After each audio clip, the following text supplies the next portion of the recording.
আমন্ত্রণ জিসকা ফার্মা নিবেদিত পিউলি মেডিকেল 24 অনুষ্ঠানে। প্রিয় দর্শক, আপনাদের সাথে আছি আমি ডাক্তার অর্থি জোখরেফ।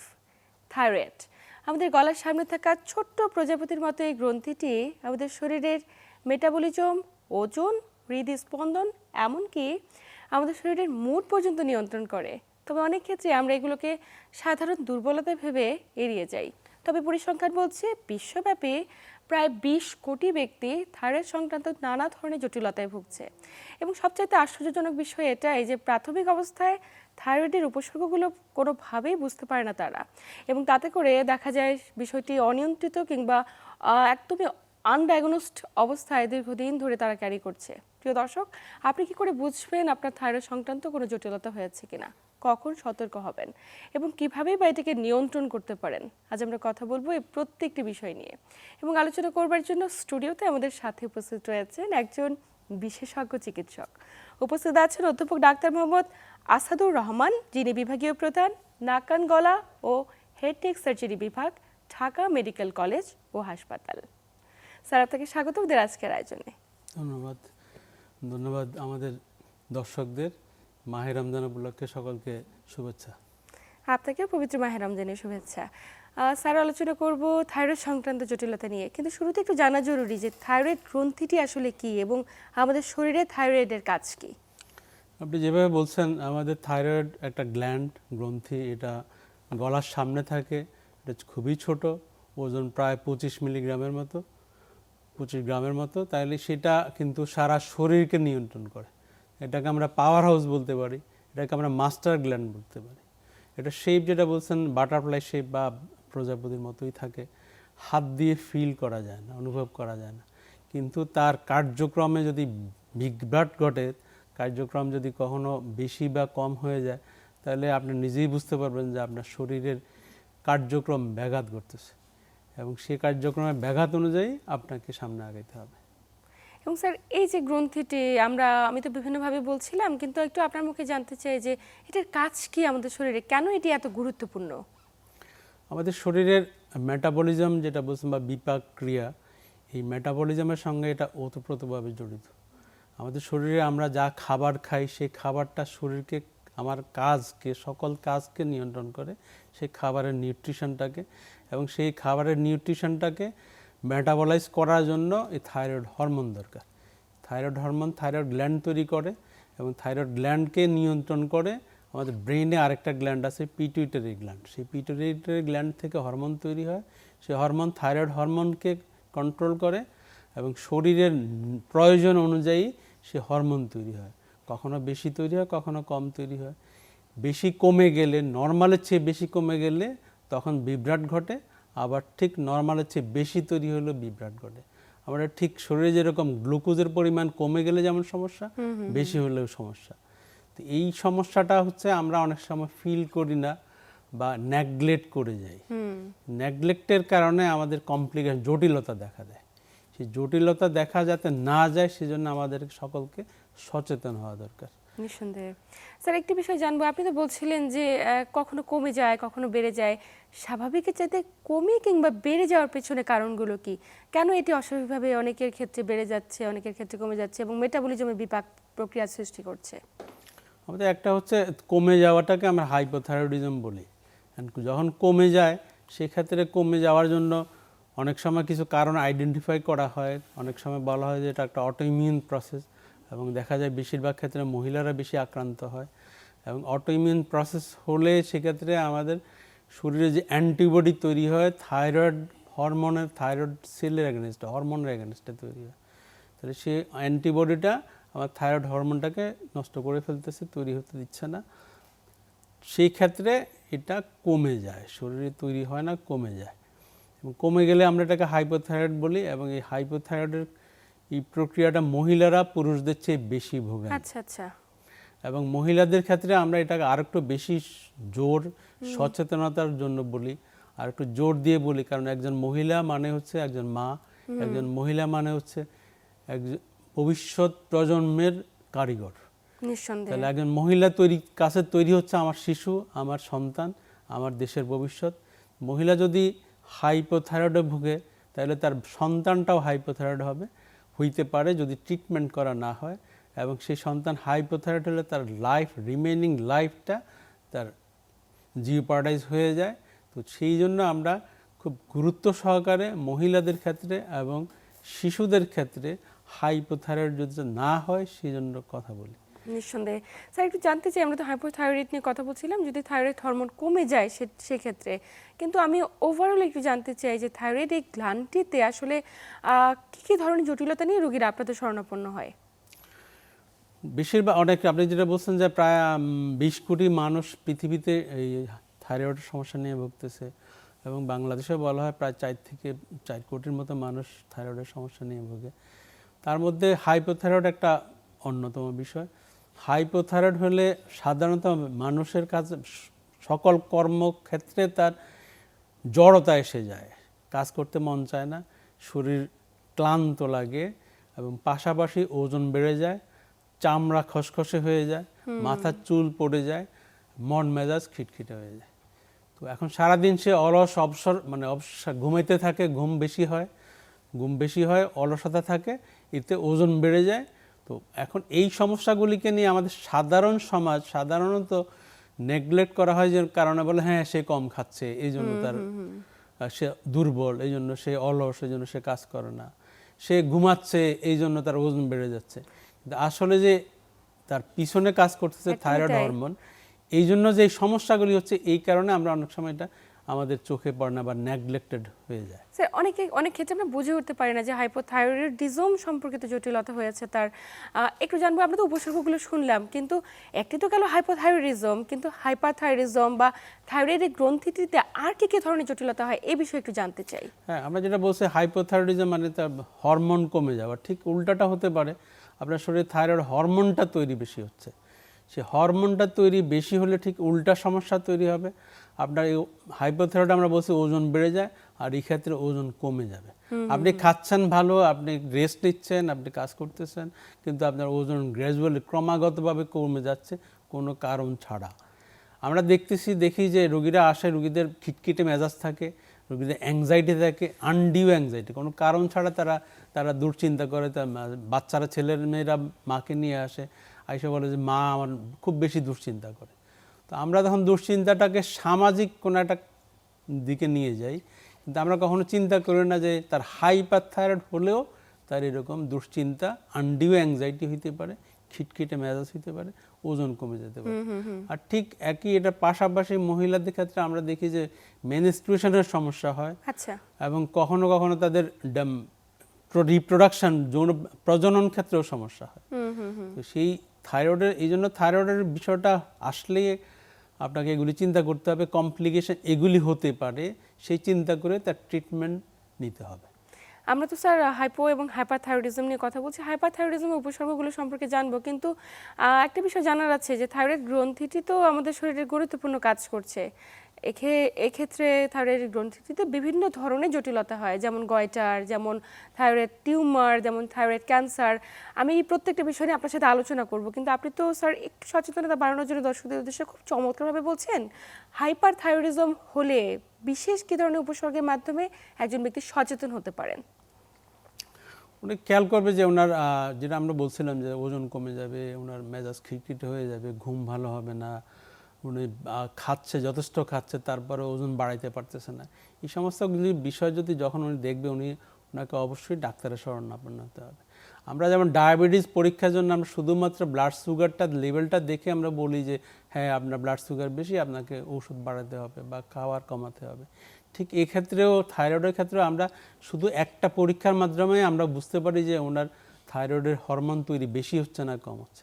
একটা রক্তের একটা পরীক্ষা করলেই আপনি এই সম্পর্কে জানতে পারবেন। এবং আমরা TSH বলি, ব্লাড ফর TSH, এই পরীক্ষাটা করে খুব সহজেই জানা যায়। এটা বাংলাদেশের এখন সব জায়গায় করা যায়। বাংলাদেশের উপজেলা সকল হাসপাতালে এই TSH পরীক্ষাটা করা যায়, এবং এই TSH পরীক্ষাটা করলে একজন মানুষ হাইপোথাইরয়েড বা হাইপারথাইরয়েড কম কাজ করতেছে বা বেশি কাজ করতেছে এটা বোঝা যায়। এবং এটার চিকিৎসাটাও অনেকটা খুব বেশি জটিল না। আপনার হাইপোথাইরয়েড আপনি একটা ট্যাবলেট খাইলে আপনি এটা কারেকশন হয়ে যাবে। হাইপারথাইরয়েড ঠিক এরকম একটা দুইটা ওষুধ খেলে আপনার এটা কারেকশন হয়ে যায়। স্যার এই ক্ষেত্রে একটা প্রশ্ন চলেই আসে যে আমাদের দেশের প্রেক্ষাপটে বেশিরভাগ মানুষ তো বুঝে উঠতে পারে না থাইরয়েড সংক্রান্ত জটিলতা হয়েছে কিনা, এবং আনডায়াগনোসিসড অবস্থায় রয়ে যায় প্রায় 50% ক্ষেত্রে। এই যে বিষয়টি আপনার কাছে একটু জানবো যে আক্রান্তের ঝুঁকিতে কারা আসলে বিশেষ কারা সচেতন হবেন? আপনি তো বলছেন নারীরা এগিয়ে রয়েছে, এছাড়া আর কারা ঝুঁকিতে রয়েছে? এটা একটা মানে তার বংশগত বিষয় থাকতে পারে, এবং সেই ক্ষেত্রে বা আগে যদি ওনার ফ্যামিলি হিস্ট্রিতে পরিবারে যদি ইতিহাসে যদি দেখা যায় যে ওনার বংশে আরও লোকজন এরকম থাইরয়েডের সমস্যা আছে, অথবা যে সমস্ত এলাকায় আমরা বলি যে আয়োডিনের অভাব আছে, সে মাটিতে বা পানিতে বা খাবারে আয়োডিনের অভাব আছে, সেই সকল এলাকার লোকজন হাইপোথাইরয়েডে ভুগতে পারে। এবং আমরা এই জন্য আমরা অনেক দিন ধরেই বলে আসতেছি এবং স্বাস্থ্য বিভাগ এই বিষয়ে মানে বিভিন্নভাবে কাজ করতেছে যাতে খাবারের সাথে আয়োডিনের পরিমাণটা বেশি থাকে। আচ্ছা, খাবার লবণে যদি আয়োডিনের পরিমাণটা যথেষ্ট থাকে তাহলে সেক্ষেত্রে আমাদের আয়োডিনের অভাব হয় না এবং হাইপোথাইরয়েড ডেভেলপ করে না। তাহলে সেক্ষেত্রে এলাকা কিছু কিছু এন্ডেমিক জোন আছে যে সমস্ত এলাকায় খাবারে আয়োডিনের পরিমাণ কম, সেই সমস্ত এলাকায় আমাদেরকে সাপ্লিমেন্টারি আয়োডিন দিতে হবে। সাপ্লিমেন্টারি আয়োডিন দিলে এই হাইপোথাইরয়েডের সমস্যাটা আর হবে না। তাহলে এই জনগোষ্ঠীকে থেকে আমাদেরকে টার্গেট করে আমাদের কাজ করতে হবে নিঃসন্দেহে। এবং স্যার অবশ্যই তারা সচেতন হবেন। আপনার কাছে একটি বিষয়ে জানবো যে একটা সময় পর্যন্ত আমরা দেখতাম যে গলার সামনের অংশটি অনেকটা ফুলে গিয়েছে, গলগণ্ড রোগ হয়েছে। এখন কিন্তু সময়ের সাথে সাথে আয়োডিনের অভাব অনেকখানি কমে গেছে এবং জটিলতার মাত্রা অনেকখানি কমে গেছে। তারপর একটু জানবো যে এখনও কি গয়টারে আক্রান্তের ঝুঁকিতে কোনো ব্যক্তি রয়েছে কিনা বা আক্রান্ত হচ্ছে কিনা? আমার একটা আন্তর্জাতিক সমীক্ষায় বলা হচ্ছে যে আপনি যদি 100 জন মানুষের গলায় আল্ট্রাসোনোগ্রাম করেন তাহলে সেই জায়গায় 20 জন মানুষের গলায় এই থাইরয়েডের নোডিউল পাওয়া যায়। এবং সেই নোডিউলটা যদি আর্লি ডিটেকশন করা যায় এবং আল্ট্রাসোনোগ্রাম করে পাশাপাশি অন্যান্য পরীক্ষা করে যদি বোঝা যায় এটা খারাপ কোনো নোডিউল বা খারাপ কোনো টিউমার না, তাহলে সেই ক্ষেত্রে আমরা এটা মেডিকেল চিকিৎসা করে আমরা এটা সমাধান করতে পারি। কিন্তু এটা অনেকেরই আছে, এটা যেগুলি অনেক বড় হয়ে যায় সেগুলি আমরা দেখি, সেগুলি হয়তো রোগী নিজে ফিল করতে না পারলে রোগীর আত্মীয় স্বজনরা দেখে তার গলা একটা ফুলে আছে, তখন ডাক্তারের কাছে যায়। কিন্তু আর্লি স্টেজে বেশিরভাগ ক্ষেত্রেই এটা আনডিটেক্টেড থাকে, নেগলেক্টেড থাকে। তো এখন যাদের ক্ষেত্রে পারিবারিক ইতিহাস আছে ক্যান্সারের, যাদের ক্ষেত্রে পারিবারিক ইতিহাস আছে আর যাদের রেডিয়েশন এক্সপোজারের যাদের ইতিহাস আছে, তাদের ক্ষেত্রে এই ধরনের ফুলা বা এই ধরনের ছোটোখাটো নোডিউলও আমরা বলি এটা ডাক্তারের পরামর্শ নিতে হবে, ডাক্তারকে দেখাইতে হবে এবং ডাক্তার পরীক্ষা নিরীক্ষা করে বুঝবেন এটা কি ভালো টিউমার না খারাপ টিউমার। ভালো টিউমার যদি সাইজ ছোট হয়, যদি কোনো রিস্ক না থাকে, আমরা যেটাকে বলি যে লো রিস্ক গ্রুপের হয়, তাহলে সেক্ষেত্রে ওষুধই এটা চিকিৎসা করা যায়। আর যে ক্ষেত্রে যদি পরীক্ষা নিরীক্ষা করে যদি বোঝা যায় যে এটা খারাপ টিউমার হয়ে গেছে, বা আমরা ডাক্তারি ভাষায় আর একটু বলি যে ক্যান্সার হয়ে গেছে বা ক্যান্সার, তাহলে সেই ক্ষেত্রে আমাদের একদম যে চিকিৎসা আমাদের দেশে এটা চিকিৎসা অ্যাভেলেবল, সব জায়গায় করা যায় এবং সেই চিকিৎসা করলে থাইরয়েডের ক্যান্সারের বেশিরভাগ রোগী ভালো হয়ে যায়। স্যার একটি বিষয় এক্ষেত্রে জানতে চাই যে আমরা তো গয়টা নিয়ে কথা বলছিলাম, এবং গয়টার মানে গলার সামনের অংশটি ফুলে যাওয়া, গয়টারের সাথে টিউমার এবং ক্যান্সারের কোনো বিশেষ সম্পৃক্ততা রয়েছে কিনা? হ্যাঁ, গয়টারটা এটা ক্যান্সার হতে পারে। তো সেই ক্যান্সার হলো কিনা সেটা যদি আমরা জানতে চাই তাহলে আমাদের কিছু পরীক্ষা করা জরুরি। আমাদের একটা আল্ট্রাসোনোগ্রাম করতে হয় এবং আমরা সুই দিয়ে একটু কিছু পানি বের করে ওই জায়গা থেকে পরীক্ষা করি। এই দুইটা পরীক্ষা করলে আমরা শুধুমাত্র দুইটা পরীক্ষা করলে আমরা বুঝতে পারি একজন রোগীর গলার ফুলাটা বা টিউমারটা ক্যান্সার হলো কিনা। স্যার যদি ক্যান্সার না হয়, নর্মাল একটি ফুলা ছোট টিউমারের মতো, সেটাকে আমরা গয়টার বলছি, এই গয়টাটা কি তার জন্য ক্ষতির কারণ? এটিকে অপসারণ করাটা কতটুকু জরুরি? গয়টা যদি আমি বলছি যে 20% পিপলে জেনারেল সাধারণ মানুষের গলায় এরকম ফুলা থাকতে পারে, সেটা যদি ফিল করা যায়, বাইরে থেকে দেখা যায়, যদি সেটা দেখতে খারাপ দেখা যায়, যদি রোগী মনে করে যে ওটা দেখতে ওনার খারাপ দেখা যাচ্ছে, উই ক্যান রিমুভ ইট। আমরা এটা সার্জারি করি, একটা অংশ থাইরয়েডের একটা অংশ ফেলে দিলে রোগীর স্বাভাবিক জীবনযাপন করতে পারে, এটাতে কোনো সমস্যা হয় না।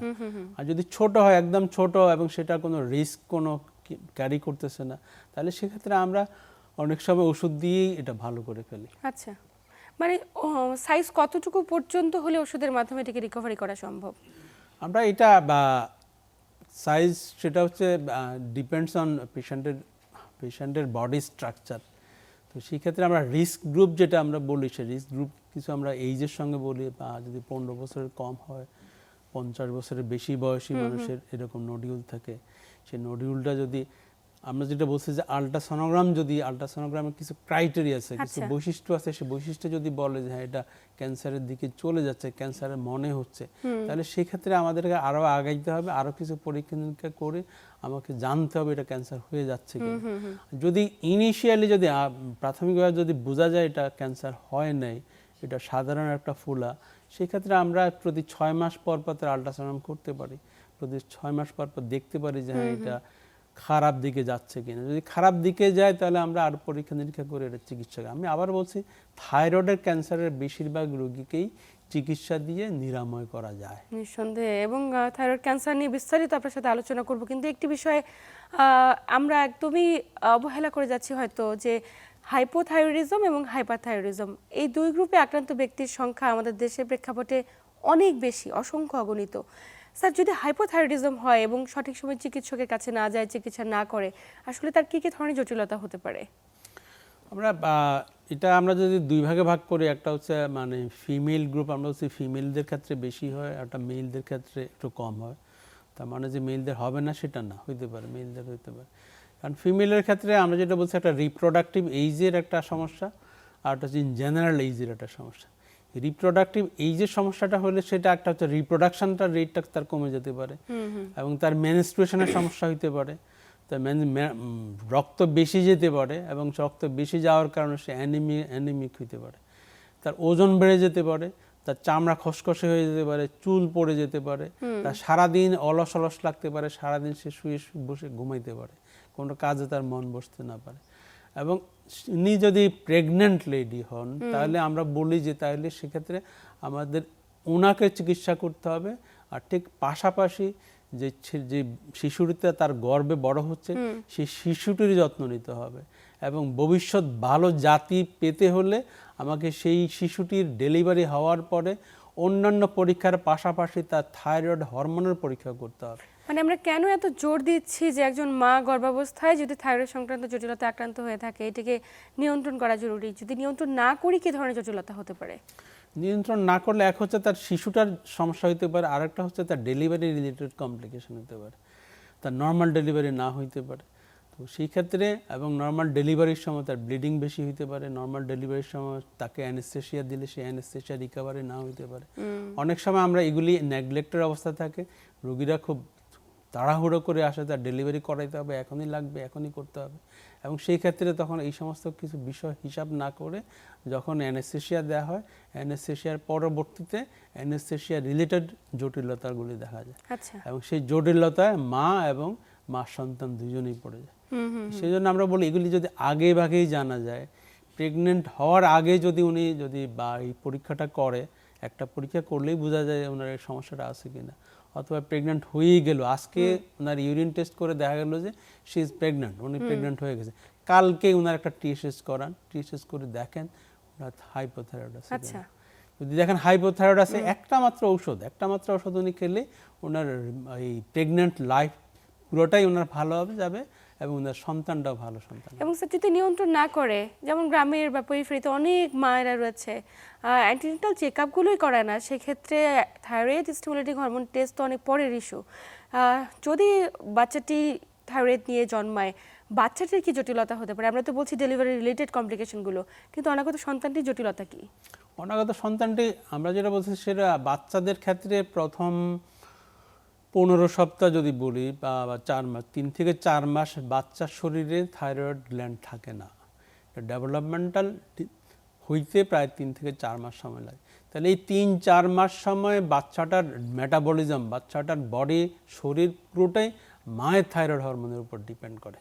তাহলে সেক্ষেত্রে মায়ের শরীর, মা নিজেই থাইরয়েড হরমোন নাই, নিজেকে চালাইতে পারে না, সেক্ষেত্রে সে সন্তানকে কিভাবে চালাবে? একদমই তাই। তাহলে সেক্ষেত্রে তার ব্রেন ডেভেলপমেন্টে মানে জরায়ুর ভিতরে তার ব্রেন ডেভেলপমেন্টটা হবে না। আচ্ছা। এবং এর পরবর্তীতে তার থাইরয়েড ডেভেলপমেন্টের জন্য থাইরয়েড হরমোন দরকার, তার পুরো শরীরের ডেভেলপমেন্টের জন্য থাইরয়েড হরমোন দরকার। তো তাহলে সেই ক্ষেত্রে তার থাইরয়েড হরমোন, তার গ্ল্যান্ডটা যদি না হলো, তাহলে তার জরায়ের ভিতরে পুরো সময়টা তাকে বাইরে থেকে থাইরয়েড হরমোন সাপ্লিমেন্ট দিয়ে বাচ্চাটা বড় করতে হবে। এবং ডেলিভারির পরে যদি দেখা যায় যে তার থাইরয়েড হরমোন না কম বা নাই, তাহলে সেক্ষেত্রে আমরা যদি ওই সময় চিকিৎসা না দিতে পারি, তাহলে বাচ্চাটা তার বয়স অনুযায়ী তার হাইট হবে না, পেটটা বড় হবে, আবার কোনো কোনো বাচ্চার হাইট ঠিক থাকে, মাথাটা বড় থাকে, তো কখনো ডিসপ্রপোর্শনেট হয়, কখনো প্রপোর্শনেট ঠিক থাকে, এবং তাদের সোজা ভাষায় তাদের জ্ঞান বুদ্ধি কম হবে। ভয়ঙ্কর তথ্য। প্রত্যেকটি মাকে সচেতন হওয়া জরুরি, এবং সচেতন হওয়ার জন্য স্যার বিষয়গুলো আপনি কোন কোন প্রেক্ষাপটগুলোকে সামনে আনার পরামর্শ দেবেন আমরা আলোচনা করব। গর্ভাবস্থায় একজন মায়ের যদি থাইরয়েড সংক্রান্ত জটিলতা হয়, সেই মাটিকে সুরক্ষিত থাকা যতটুকু জরুরি, পাশাপাশি তার অনাগত সন্তানটিকে সুরক্ষিত রাখবার জন্য তাকে একদম নিয়মিত ওষুধ সেবন করাটা অত্যন্ত জরুরি। স্যার, এক্ষেত্রে একটি প্রশ্ন চলেই আসে যে ওই ওষুধটি আসলে গর্ভবতী মায়ের জন্য কতটুকু নিরাপদ এবং নিয়মিত তিনি খেতে পারবেন কিনা? এটা একটা গুরুত্বপূর্ণ প্রশ্ন। গর্ভবতী মহিলা উনি যদি না খায়, তাহলে আমরা যেটা বলছিলাম যে ওনার নিজের সমস্যা হবে, ডেলিভারি সমস্যা হবে, ওনার অনাগত ভবিষ্যৎ ধ্বংস হয়ে যাবে। তাহলে সেই ক্ষেত্রে এটা অবশ্যই ওনাকে খেতে হবে। এখন কোনো সমস্যা হবে কিনা? না, এই থাইরক্সিন নামের ট্যাবলেট বা থাইরয়েড হরমোনের যে ট্যাবলেটটা দেওয়া হয়, এটাতে কোনো মহিলার কোনো সমস্যা হয় না, এবং এটা খেলে তার সন্তানেরও কোনো জন্মগত ত্রুটি বা কনজেনিটাল অ্যাবনর্মালিটি দেখা দেয় না। অতএব এটা নিরাপদে নির্ভয়ে খাবেন। হ্যাঁ, ডোজটা অ্যাডজাস্ট করে নিতে হবে ওনার শরীরের ওজন অনুযায়ী, ওনার শরীরের হরমোনের লেভেল অনুযায়ী উনি ডোজটা অ্যাডজাস্ট করে নেবেন। সে অ্যাডজাস্ট করার জন্য ওনাকে একজন ডাক্তারের শরণাপন্ন হতে হবে। That's all. আচ্ছা স্যার, এই ক্ষেত্রে আরেকটা বিষয় চলে আসে যে যেহেতু রমজান মাস চলছে, পুরো রমজান জুড়ে আমরা দীর্ঘ সময় না খেয়ে রোজা রাখছি, এবং দীর্ঘ সময় না খেয়ে থাকার কারণে অনেকে ওষুধটা কখন খাবে, দিনে তো 2 বা 3 বার ওষুধ খাওয়ার পরামর্শ থাকে। তো এই ওষুধটা আসলে কিভাবে অ্যাডজাস্ট করতে পারে তারা? আসলে ওষুধ অ্যাডজাস্ট করা জরুরি কিনা, বিষয়টাকে আপনি কিভাবে ব্যাখ্যা করতে চান? রমজানের সময় রোজা রাখা যেমন ফরজ, ঠিক, আমি ফরজ কথার শব্দটা এভাবে নিচ্ছি না, ঠিক থাইরয়েডের ওষুধ খাওয়াটাও জরুরি। অতএব রোজা রাখা যেমন বাদ দেওয়া যাবে না, থাইরয়েডের ওষুধও বাদ দেওয়া যাবে না। থাইরয়েড ওষুধ খেতে হবে। আপনাকে থাইরয়েড ওষুধ কোনোভাবেই বন্ধ করবেন না। এখন ডোজ কি পরিমাণ লাগবে, খুব বেশি ভ্যারিয়েশন নাই রোজার সময়, খুব বেশি ভ্যারিয়েশন করার দরকার নেই। আগে যা খাচ্ছেন ওটাই খাবেন। এখন কখন খাবেন, আমরা এটা যেটা বলি যে সেটা খালি পেটে খাবেন। খাওয়ার পরে কমপক্ষে আধা ঘন্টা আপনি কিছু খাবেন না। তাহলে এখন খালি পেটে আমি সারাদিন রোজা রাখলাম, তা আমার খালি পেট আছে, তাহলে আমি ইফতারির সময় আমি খেয়ে ফেলতে পারি। আমি ইফতারির সময় 1 গ্লাস পানি খেয়ে বা শরবত খেয়ে আমি এটার সঙ্গে শরবতের সঙ্গে ট্যাবলেট খাওয়া যায়, কোনো সমস্যা নেই। আচ্ছা, দুধের সঙ্গে ট্যাবলেট খাওয়া যায়, কোনো সমস্যা নেই। তাহলে আমি 1 গ্লাস শরবতের সঙ্গে একটা ট্যাবলেট খেয়ে ফেললাম, খেয়ে এরপর নামাজ পড়লাম, নামাজ পড়ে কিছুক্ষণ ইবাদত করলাম, ইবাদত করে আধা ঘন্টা পরে বাকি ইফতারিটা খাইলাম। এটা একটা হলো। আরেকটা হলো, হ্যাঁ ঠিক আছে, আমি খুব বেশি ক্ষুধার্ত বা মানে আমার পক্ষে সম্ভব না এতক্ষণ বসে থাকা, তাহলে আমি ইফতারি করে ফেলি। আমি এখন ট্যাবলেট খাবো না। ইফতারি করার বা রাতের খাবার খাওয়ার 3 থেকে 4 ঘন্টা বা 4 ঘন্টা পরে আপনি আপনার থাইরক্সিন ট্যাবলেটটা খান।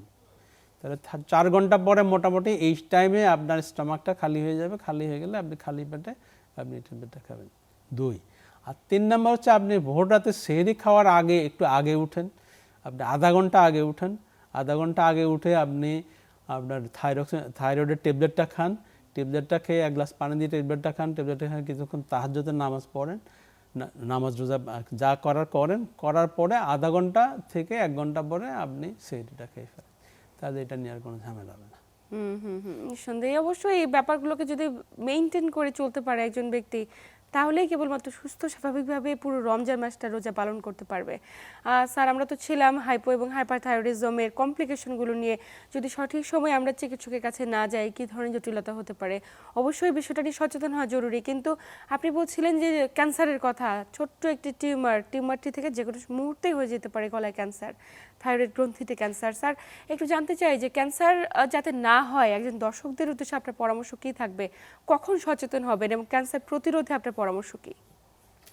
আপনার যদি গলায় যদি দেখেন একটা ফুলা হয়েছে, গলায় একটা ফুলা আছে এবং সেটা ভিজিবল ফুলা হচ্ছে বা হাত দিয়ে আপনি বুঝতে পারতেছেন একটা ফুলা, আপনি অবশ্যই ডাক্তার দেখাবেন। ডাক্তার সাহেব এটা পরীক্ষা নিরীক্ষা করে বলবেন যে এটা কোনো রিস্ক আছে কিনা এটা ক্যান্সারের, অথবা রিস্ক যদি থাকে উনি তাহলে সেই অনুযায়ী ব্যবস্থা নেবে।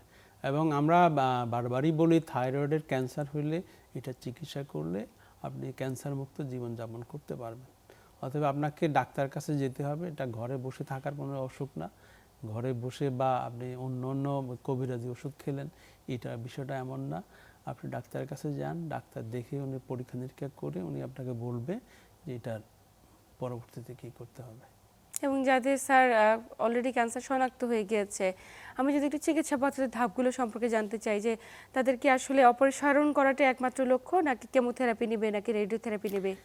হ্যাঁ, এটা একটা বড় প্রশ্ন। সেটা হচ্ছে এখন সারা পৃথিবীব্যাপী এখন আমরা আরো অনেক মানে কনজারভেটিভ দিকে চলে যাচ্ছে, মানে এটা হচ্ছে আমরা সকল থাইরয়েডের ক্যান্সারটা আমরা দুই রকম ভাগে ভাগ করি। একটা হচ্ছে খারাপ ক্যান্সার আর একটা হচ্ছে মোটামুটি ভালো ক্যান্সার।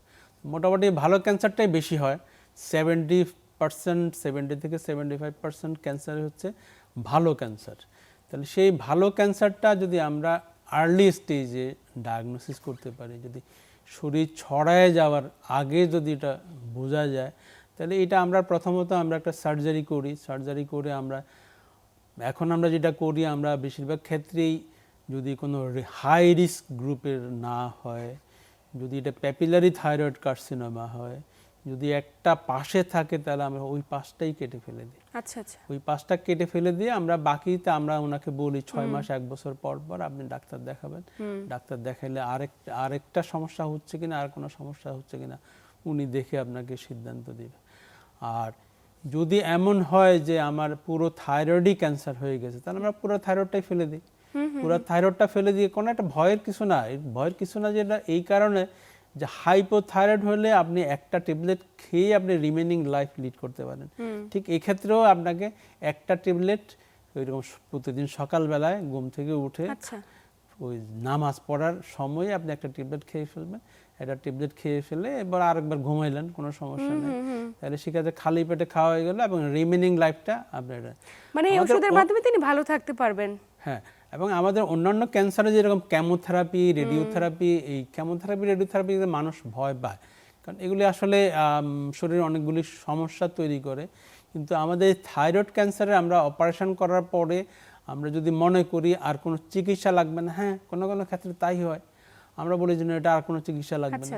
আর সর্বোচ্চ কি চিকিৎসা লাগছে, একটা রেডিও আয়োডিন অ্যাবলেশন নামে একটা চিকিৎসা করা হয়, যেগুলি একটু বেশি ছড়ায় যায়, যেগুলি সন্দেহ থাকে শরীরে আর কোথাও এটা আছে কিনা, বা আমি যতটুকু ফেলে আসছি ততটুকু কমপ্লিট না হইলে রেডিও আয়োডিন অ্যাবলেশন লাগে। সেই রেডিও আয়োডিন অ্যাবলেশন আপনার মুখে খাবার ট্যাবলেট, সে মুখে খাবারটা 2-3 দিন ট্যাবলেটটা খাবেন, আপনি ক্যান্সার মুক্ত জীবন যাপন করবেন। তার মানে শঙ্কিত হওয়ার কোনো কারণ নেই, শুধু প্রয়োজন আর্লি স্টেজে একটু ডায়াগনোসিস। স্যার, একদম শেষ প্রান্তে চলে এসেছি। আমরা কখনোই চাই না কোনো ব্যক্তি ক্যান্সারে আক্রান্ত হোক, তাই ক্যান্সারে আক্রান্ত প্রিভেনশন করবার জন্য অবশ্যই তাৎক্ষণিক ম্যানেজমেন্ট অনেক বেশি জরুরি। প্রত্যেকটি ব্যক্তি সচেতন হবেন, গলায় যদি কোনো ফোলাভাব থাকে কিংবা হাইপাথাইরয়েডিজমের মতো কোনো সংক্রান্ত উপসর্গগুলো যদি থাকে, যেগুলো আপনি বারবার বলেছেন আপনার আলোচনায়, সেগুলো যদি উপস্থিত থাকে, অবশ্যই তাৎক্ষণিকভাবে চিকিৎসকের কাছে গিয়ে ওষুধের মাধ্যমে এটিকে নিয়ন্ত্রণ করা সম্ভব। পুরো জীবনভর নিয়ন্ত্রিত জীবনযাপন করতে পারে উনি একদম নির্দ্বিধায়। স্যার, একদম শেষ প্রান্তে আপনাকে আন্তরিক ধন্যবাদ গুরুত্বপূর্ণ তথ্য এবং পরামর্শের মাধ্যমে দর্শকদের উপকৃত করবার জন্য। ধন্যবাদ আপনাকে এবং ধন্যবাদ চ্যানেল 24কে। প্রিয় দর্শক, এই ছিল আমাদের আজকের আয়োজন। আসুন একটুখানি সচেতন হয়ে নিজেদের উপসর্গগুলো নিয়ে, যদি মেটাবলিজম কিংবা হৃদস্পন্দন কিংবা আবারও বারবার বলতে চাই মুড সংক্রান্ত কোনো জটিলতা হয়, অবশ্যই তাৎক্ষণিকভাবে বিশেষজ্ঞ চিকিৎসকের কাছে যান, ওষুধ খেয়ে নিয়ন্ত্রিত জীবনযাপন করুন। সবাই ভালো থাকুন, সুস্থ থাকুন এবং চ্যানেল 24 এর সাথেই থাকুন।